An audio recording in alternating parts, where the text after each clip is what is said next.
Episode 14 Keseharian. Seperti setiap pagi Mela akan menyiapkan keperluan suami dan anak-anaknya. Saat tengah memasak Nyonya Umi menghampiri Mela. Mel, nanti ikut saya ya. Kita ke Sanjaya Foundation dan mengenalkan kamu sebagai pemilik yang baru, kata Nyonya Umi.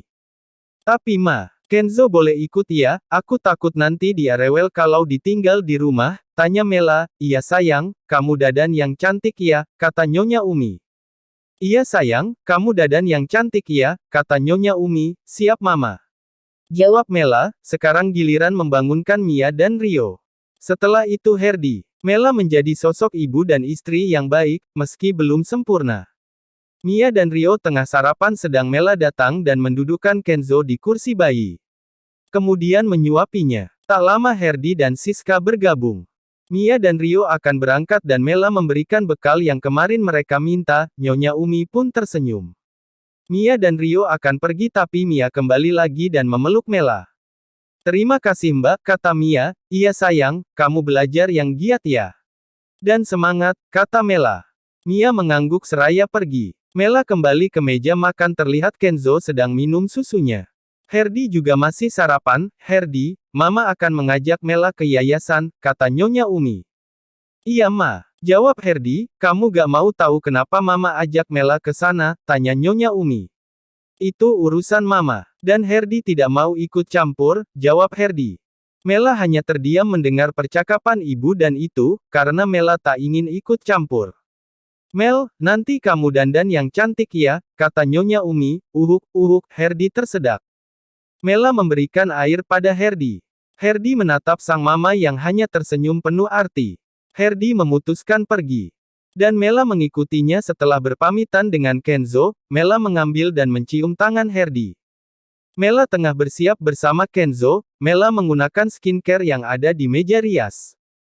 Mela hanya menggunakan bedak tipis dan juga lipstik nude karena Mela tak ingin terlihat menor.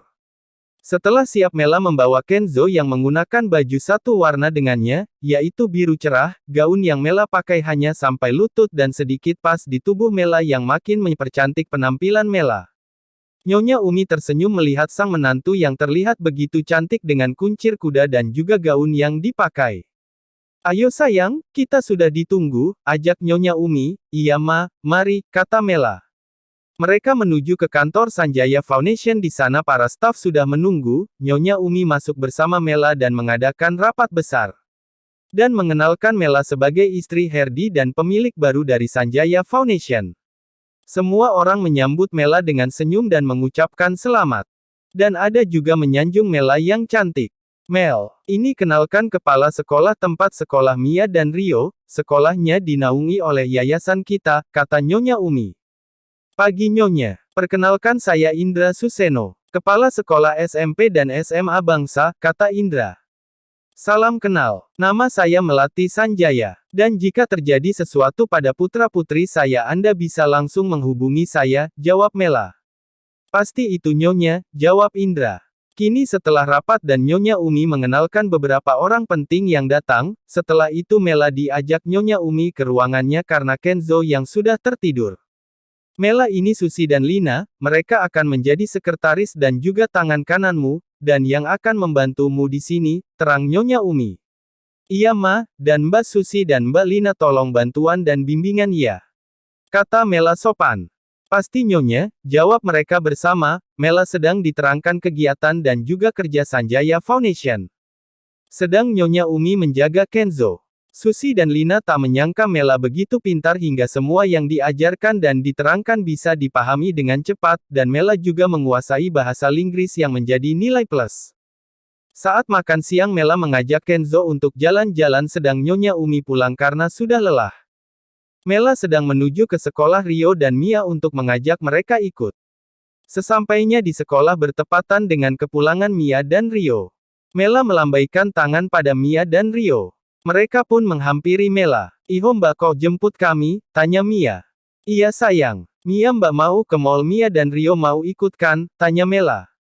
Mau dong, jawab mereka kompak. Mereka menuju mall dengan menggunakan taksi online karena tadi Mela sudah menelpon supir yang biasa menjemput Mia dan Rio karena akan mengajak mereka jalan-jalan. Tak butuh waktu lama mereka sudah sampai, mereka menuju ke tempat makan terlebih dahulu. Tak disangka saat mereka tengah berbincang sambil menunggu makanan. Terlihat Herdi sedang bersama seorang wanita yang terus bergelayut manja di tangan Herdi. Rio dan Mia yang melihat pun ingin menghampiri Herdi. Tapi Mela menahan dan mengeleng. Mia dan Rio akhirnya menurut. Selesai mengisi perut dan Kenzo yang juga sudah minum susu dan tenang, mereka memutuskan untuk belanja. Mia dan Rio serasa mempunyai ibu dan sahabat. Karena Mela akan menjadi komentator untuk semua baju yang dicoba Mia dan Rio. Sedang Mia dan Rio melakukan hal yang sama. Mia bahkan heran ketika melihat Mela memilih celana jeans dan beberapa kaos dan kemeja. Setelah puas mereka pun menunggu jemputan dari supir, mereka melihat Herdi yang keluar dengan wanita yang bersamanya di restoran. Rio sudah mengepalkan tangannya. Mela kemudian menggenggam tangan Rio dan tersenyum. Rio melihat Mela dan mulai tenang. Tak lama mobil jemputan mereka datang. Butuh waktu 30 menit untuk sampai di rumah. Sesampainya di rumah Mia dan Rio masuk tanpa memperdulikan semua orang. Pak Imam tolong bawa belanjaan kami masuk ya, kata Mela. Iya Nyonya, jawab Imam. Mela masuk dan terlihat Nyonya Umi yang bingung dengan tingkah kedua cucunya. Mereka kenapa Mel? Tanya Nyonya Umi, itu Bu capek. Karena abis mengelilingi satu mall, jawab Mela. Oh, Mama kira kenapa, kata Nyonya Umi. Mela pun pamit dan menaruh Kenzo ke kamar karena sudah tidur. Sedang Mela menghampiri Mia dan Rio yang tengah berbicara di kamar Rio. Apa Mbak boleh gabung? Tanya Mela. Masuk Mbak, kata Mia. Rio marah sama Mbak ya, maaf ya, kata Mela memegang telinganya. Mbak kenapa tahan Rio? Papa keterlaluan bisa mesra-mesraan sama wanita lain. Papa gak pikirin perasaan Mbak, kata Rio. Iya Mbak, kenapa Mbak begitu tenang dan bahkan tak bereaksi? Tanya Mia, dengerin Mbak ya. Mbak juga sedih melihat papa kalian jalan dan mesra bersama wanita lain, tapi Mbak ingat. Mbak menikah dengan papa kalian itu demi menjadi ibu sambung untuk Mia. Rio dan juga Kenzo, selama papa kalian belum bisa mencintai Mbak, Mbak tak ada hak untuk marah pada papa kalian, karena papa kalian begitu mencintai almarhumah mama kalian, jelas Mela. Bersambung. Jangan lupa subscribe dan like.